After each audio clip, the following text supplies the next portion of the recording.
النادي الاهلي النهارده قدر يفوز على زد بهدف نظيف احرزه طاهر محمد طاهر بعد اسيست روعه من عمر كمال عبد الواحد. بس ما ننساش الكي باص اللي عمله طاهر محمد طاهر، يعني ممكن تقول اصلا ان الجون ده 1 2 بس طول شويه.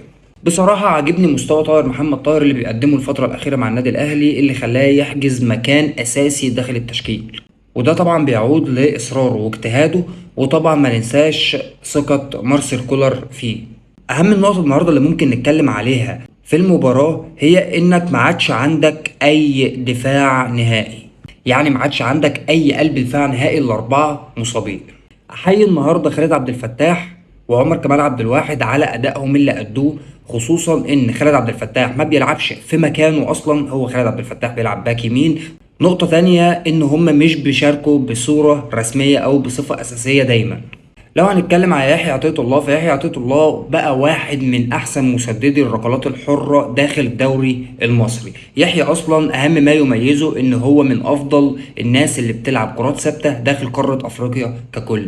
يحيى دلوقتي بقى بيخلينا نستنى إن يجي فاول على منطقة الجزاء أو أبعد شوية، مش مشكلة. الأول كنا بنقول يا ترى الكرة دي جاية في وش مين، وكنا بنخاف الكرة تيجي في وش حد فعلا من الجمهور أو من الناس اللي قاعدة ورا المرمى.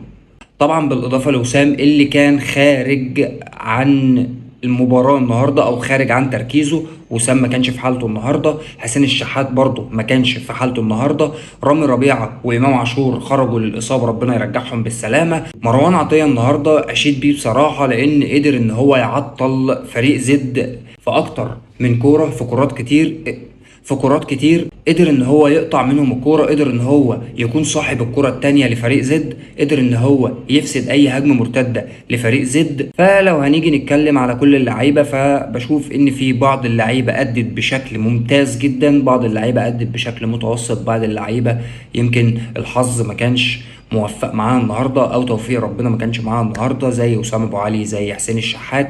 في النهايه الف مبروك للنادي الاهلي وهارد لك لنادي زد. سلام عليكم.